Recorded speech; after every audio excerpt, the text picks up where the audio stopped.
Ke terakhir kemarin 34 ya, kemungkaran ya. Kita masuk ke 35. Baik, monggo dibuka silahkan. Ini hadis yang ke-35. An Abi Hurairah. Dari Abi Hurairah, qala berkata, qala Rasulullah sallallahu alaihi wasallam, berkata Rasulullah sallallahu la tahasadu. Ya ini ya. Janganlah kalian itu saling berhasad. Ya, saling membenci, mendengki. Wala tanajasu. Ya, janganlah kalian itu saling tajasu itu apa ya? Mokili, ya, pokil, gitu ya. Tahu pokil nggak? Licik. Ya, saling meliciki, saling licik, gitu ya. Jelas. Gitu. Jadi jangan itu. Kemudian wala tabaghadu, jangan kalian saling memarahi, ya. Wala tadabaru, dan janganlah kalian saling mentakdir. Takdir tahu nggak? Takdir itu Menyalahkan. ya, kayak nyalah bilang salah, mentakdir, dilarang mentakdir. Ya, ini hadisnya jelas. Wala tadabaru. Kemudian wala tabi ba'dukum ala bai'in ba'din. Janganlah menjual di atas penjual orang lain. Maksudnya ini, membeli di atas orang lain. Ini loh, nawar ya. Jadi misalnya nih, contohnya yang tadi ini. Saya kalau Mas Fatih lagi di jalan, oke Mas, tutup Mas. Mas Fatih kenyang, 1.000, nonton. Oh yo jono, kalau ini Mas Tommy langsung, beri aku nih, 1.000, nah itu nggak boleh.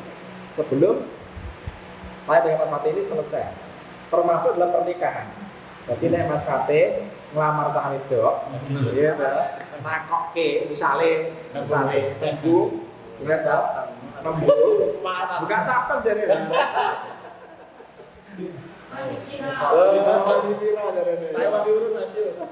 Makanya mungkin kan ngomong wajar. Kita kemarin mau bocah nama katanya mobil. Cenderung poligami aja. Kenapa ya? Tapi ya jujur aja. Tak saring ini. Nek mau ngarap poligami itu wajar. Pergone apa?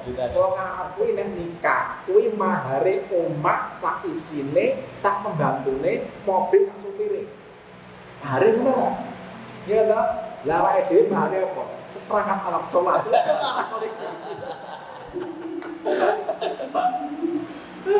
Makanya neng TikTok kok gini ya. Seandainya datang ini bagi ibu ya. Ada seorang perempuan pengen nikah dengan suami sampean, gitu kan? Membawa uang 1 miliar yang jenengan, boleh enggak? Boleh enggak apa? Anak perempuan bawa 1 miliar yang jenengan, yang syaratnya aku tak nikah harus bojomu. Jadi bojo kedua oleh apa? Oh enggak boleh. Iya, sebenarnya ya jadi paksa mas. Ini sudah jadi paksa. Ya orang mau. Tunggu sadari kan? Ya gitu. Harus ngono ya mbak. Ini kalau kan yang ngomong lanang itu ngomong kok ora ning lakoni. Oke. Ini ana sing mari ya. Mani anes. Baik ya, nah itu kita dilarang. Kita sampai masalah dilepas. Gitu itu dilepas. Sampai ada jawaban. Jadi yo atau ora. Gitu. Yo atau ora. Ini memang dalam Islam itu kalau orang perempuan itu kan juga dilarang, sebenarnya bukan dilarang ya. Tidak disukai itu menolak. Secara verbal, mok. Bagi perempuan dilarang lagi, Mas dan Mbak, ternyata datang melamar itu mok itu enggak. Tapi dengan bahasa kiasan. Ya misalnya apa? Ditinggikan maharnya yang kira-kira itu tidak mampu. Aku belum Mas, nikah karo kowe ning syaratnya nikah dengan Allah, ijab dengan Amerika misalnya. Apa ijabnya yang depan Ka'bah misalnya gitu kan. Ya, ini kangelan ya kalau nggak bisa kan. Nah itu hal seperti itu. Makanya dia ada cerita itu kan, cerita antara Putri Majapahit dilamar oleh Raja Malaysia, Melayu. Dia nggak mau gitu kan, nggak mau. Syaratnya apa? Minta diberikan apa? 7 jantung nyamuk.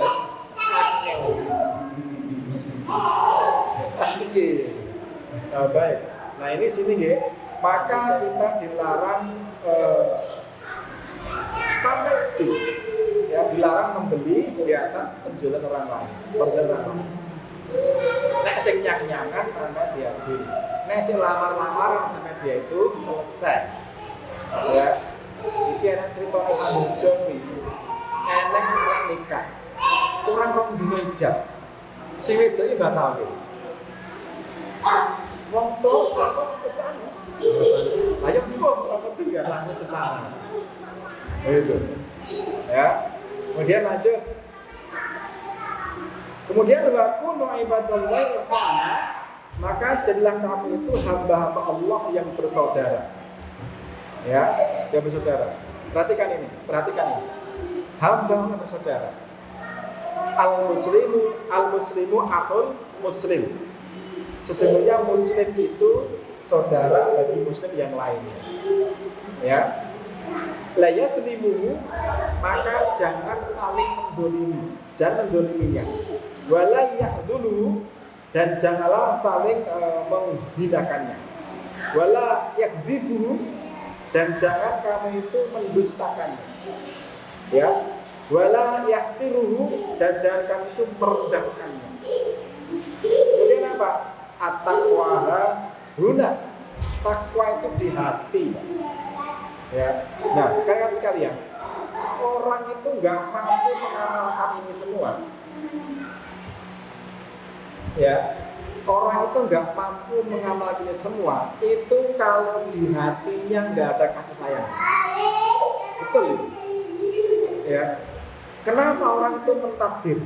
Kenapa orang itu menghinakan? Kenapa orang memarahi? Kenapa orang itu mendustakan dan sebagainya itu? Itu karena nggak ada sayang di hatinya.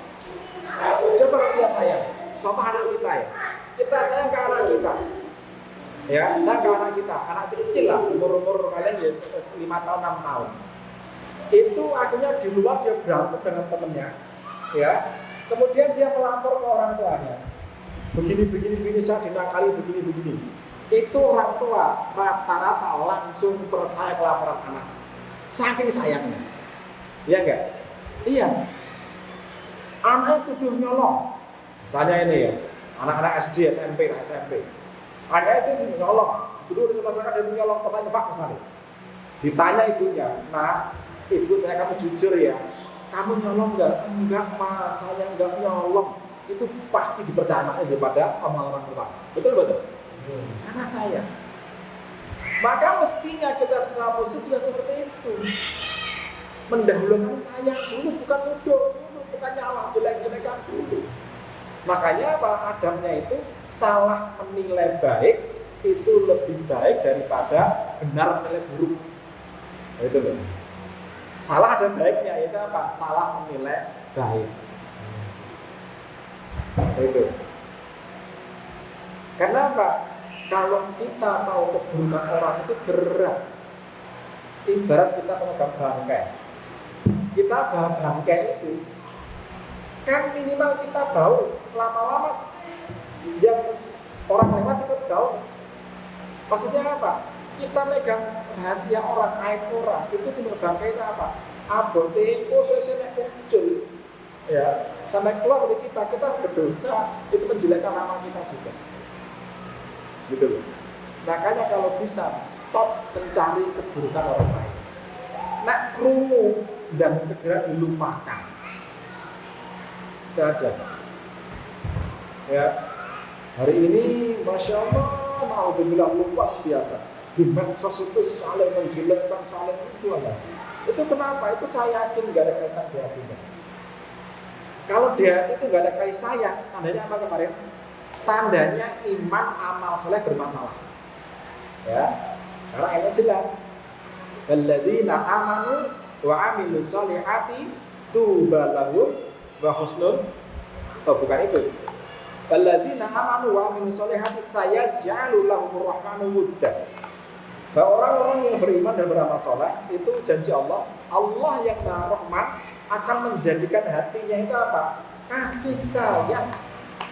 Orang itu kalau kasih sayang itu pasti mendahulukan husnul, pasti mendahulukan maaf.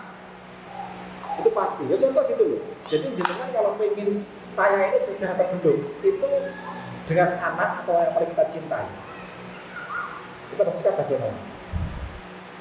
Ya, contoh tadi, anak kita yang paling kita cintai dituduh orang, pasti pertama kita akan percaya anak kita dulu, otomatis itu, ya kan? Ada seorang suami punya teman, itu saking cintanya pada istrinya, saking cintanya itu saya dikabari koncone, Mas, bojoku ngene. Mana lah? Saya begitu sampai rumah tanya istrinya ngomong lain, bla bla bla bla, terus istrinya dibaca sama jabatnya omongannya tonggo-tonggo. Itu karena cinta. Itu. Sehingga apa ya rumah tangganya ya udah gitu kan. Nah itu ya wis. Karena apa? Karena memang kalau dalam tuduhan-tuduhan masalah selingkuh, zina itu kan selama nggak ada saksi kan nggak bisa, kemarin kita bahas kemarin kan nggak bisa.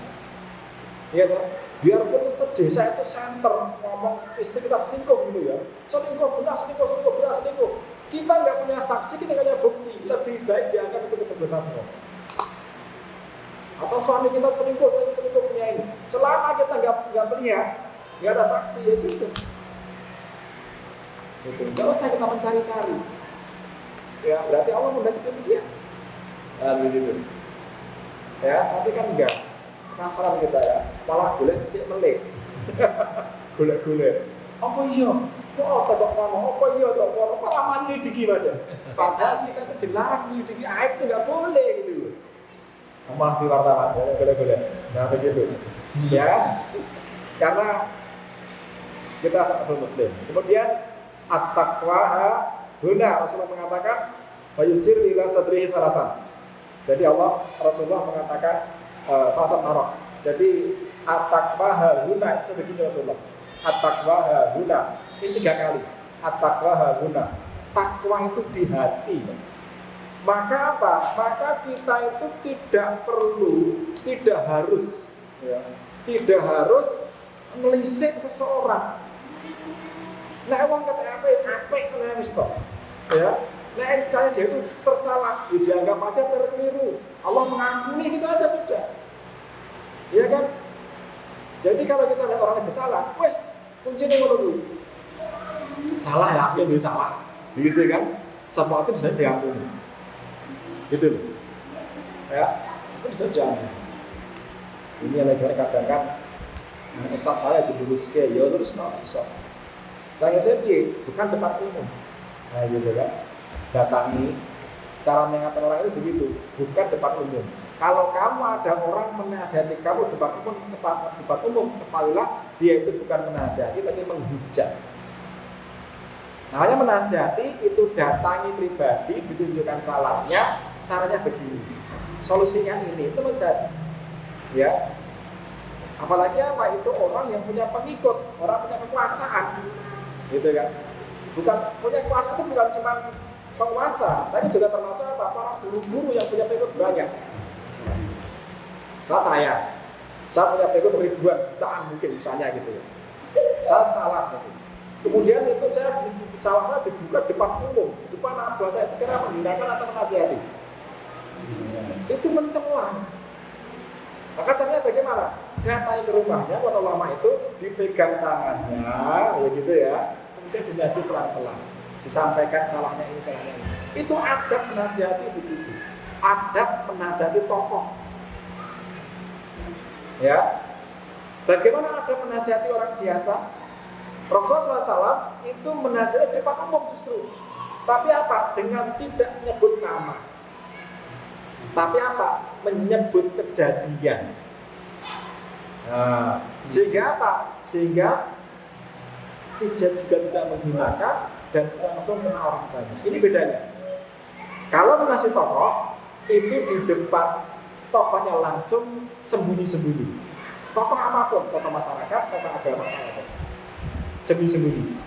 Nah, kalau menasih orang awam, orang biasa itu depan umum tidak menyebut nama, tapi menyebut kejadian. Rasulullah SAW mencontohkan saya agak lupa ini kisahnya itu. Jadi kenapa seorang begini, padahal begini. Gitu ya. Kita lanjutkan. Kisahnya begitu. Nah itu biar apa? Ternyata cara menasihati ada. Ya, itu demikian. Maka takwa itu di sini. Kita nggak tahu siapa yang bertakwa, nggak tahu. Ya, barangkali saat ini kita lebih baik, barangkali. Tapi apakah nanti itu kita akhir ajar kita seperti itu? Apa yang saya ceritakan ya, saya ulangi ceritanya. Saya punya tetangga saya dekat sekali dengan rumah saya. Masa hidupnya itu nggak pernah dalam artian tuh nggak ketok neng masjid, orang ketok arisan, nggak ketok nonggo, dirasani masa desa, gitu kan.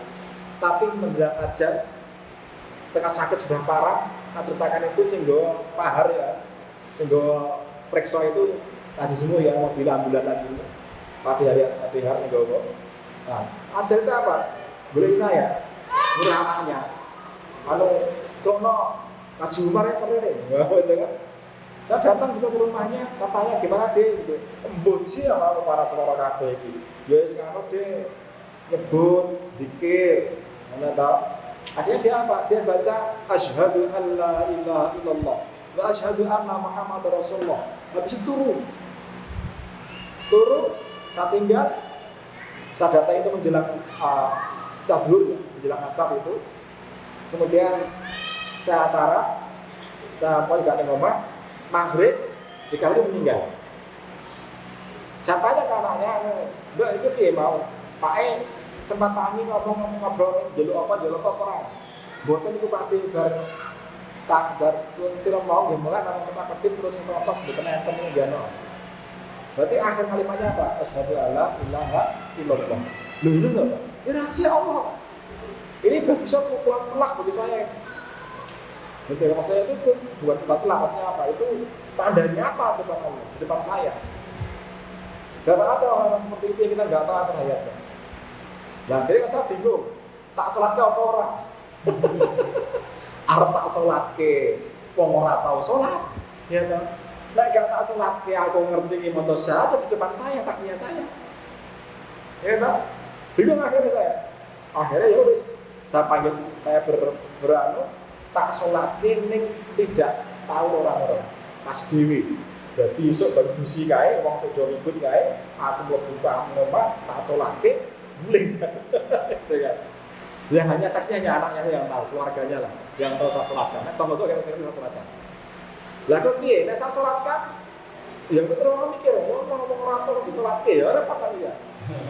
Tapi nggak tak sholatkan, aku ngerti dia itu bersyarat depan saya. Akhirnya saya dewi ya, ini sembuh Gusti Allah saya ngerti aja. Dan seperti itu Pak. Maka teman-teman kita nggak balik akhir kita. Lanjut ya. Kemudian, mara bihasbi imrin minasyarr ayakira akhul muslim. Jadi maka apa? Di sini Allah menyebutkan seseorang itu dianggap dihitung sebagai seorang yang jelek, ya, ketika dia itu menghinakan sebagai muslim. Perhatikan, sebaik apapun dia, sesoleh apapun dia, sealim apapun dia, ketika dia berani menghinakan saudaranya, itu bukan orang baik. Perhatikan, kalau menasihati di depan itu, menjelekkan depan itu baik atau menghinakan atau tidak? Menghinakan. Pokoknya kalau ada orang berani menghinakan orang lain sebagai muslim, padahal dia masih sholat, masih zakat, masih puasa, masih hafal Quran, begitu ya. Mungkin ada lain-lain banyak amalnya, tapi dia punya salah sesuatu, ya salah saja. Barangkali mengaku ini kita nggak tahu, ya. Tapi kalau kita menghinakan dia, apalagi punya niat untuk menghinakan